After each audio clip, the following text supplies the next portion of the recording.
Nothing but nothing justifies what happened on Saturday night, and I cannot condemn it too strongly.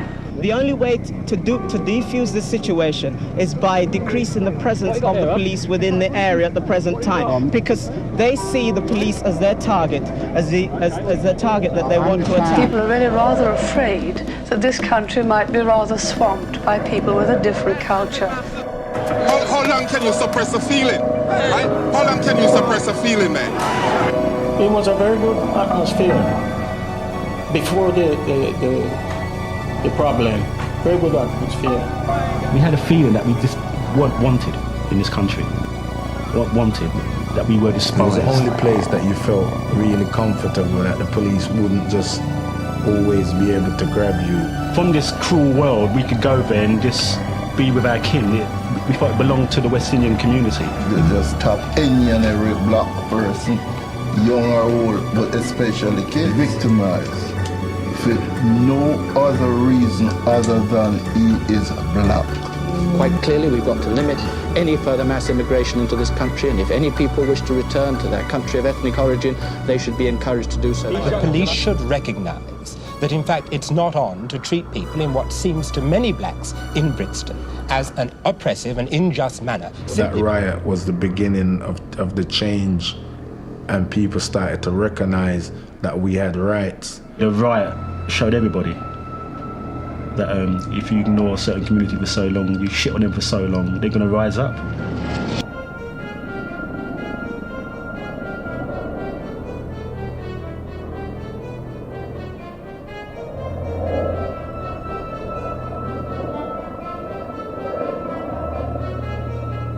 One of the police vans taken back to Brixton Police Station, my face pressed down to the floor, there was a boot upon my neck, upon my back, and then we were dragged out to the police cells. Sitting in that cell and hearing the screams of the older guys along the cell corridor, it was just frightening. So that's when I realised that these stories weren't extravagances. It was actually happening. I was walking along Acre Lane, as usual, and I saw a policeman with a young black guy.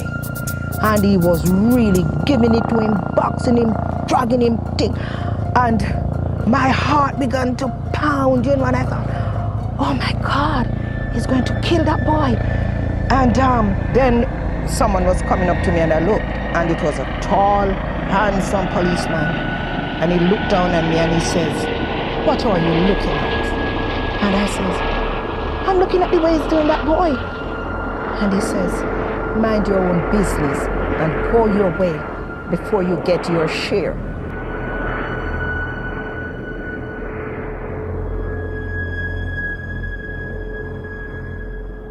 You can't say anything, you can't stand and look, because you will be told, move on. And if you refuse, you would be arrested. We had no hope. So it come to a point now that we didn't care anymore. We didn't care anymore. What are you going to do? Just sit and take it?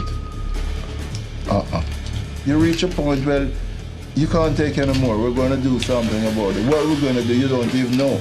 But you start doing something. I think you'll find that a large, very large proportion of this type of crime is committed by black people. The police still wanted to blame a lawless minority amongst the community for what had happened, rather than admit that they had got it seriously wrong. It's all in the name. William White law.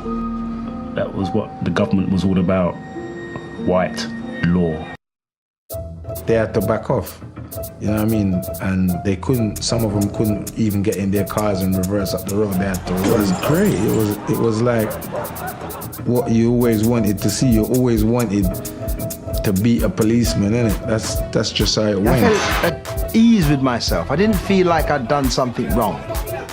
I just felt like I'd evened the score. That's the first time I could say I was ready for confrontation. And was waiting for something to react against. Everyone was getting smashed at once. People were just getting into the shops, Woolworths, Bon Marsh, every jeweller's in town was getting done. I was scared, I have to admit, I was scared at that point. I remember I had a flashback to that police van moment with a boot on my neck and how I felt. Why should I stop mid-throw and say to myself, this is wrong, what you're doing is wrong? They were the enemy. Do we look like organized people? I mean, you see everybody about it. Do we all look like organized people? Radicalist, racist. Yeah. We're not racist. We look organized? We're not racist. Do we? Yeah, they might. No, do we look organized? Not to me, you don't know. That answer your question.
against you is quite strong.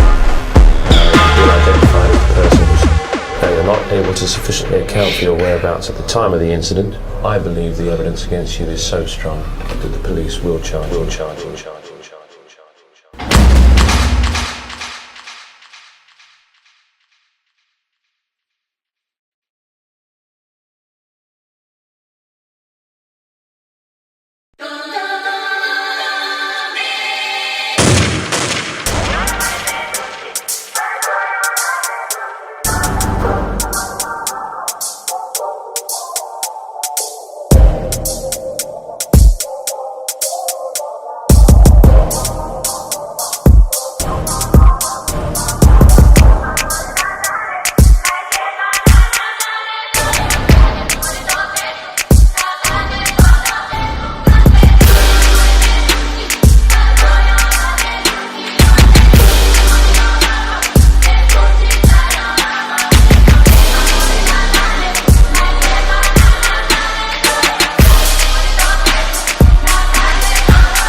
Was what I needed to do, so I put myself in a position where I didn't make any money from anything else other than music. I did that for a long time.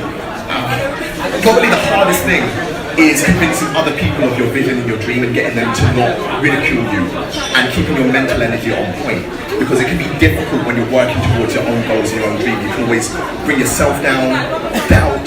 There's people around you who don't want to see you succeed, and having the mental fortitude to say, yo, this is what I'm doing, this is what I'm meant to be doing, and I'm going to do it regardless of whether you like it or not. To be honest, that's probably the hardest part of being successful.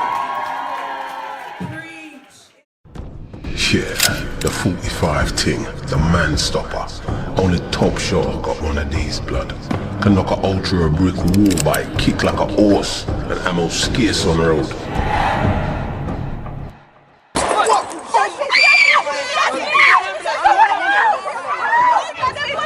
Get in, man, get in. Let's go, what the fuck, man? This car is linked to the use of weapons, okay? It's not, like, weapons have been found discarded in this car before, okay? At the moment. Oh, shit.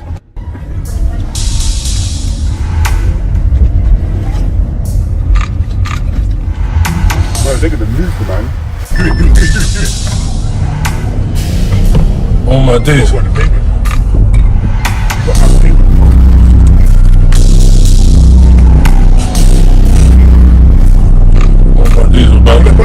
Where that from?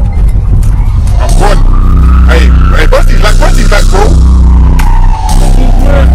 Brother, I don't know, fam. Go left, fam. Go left.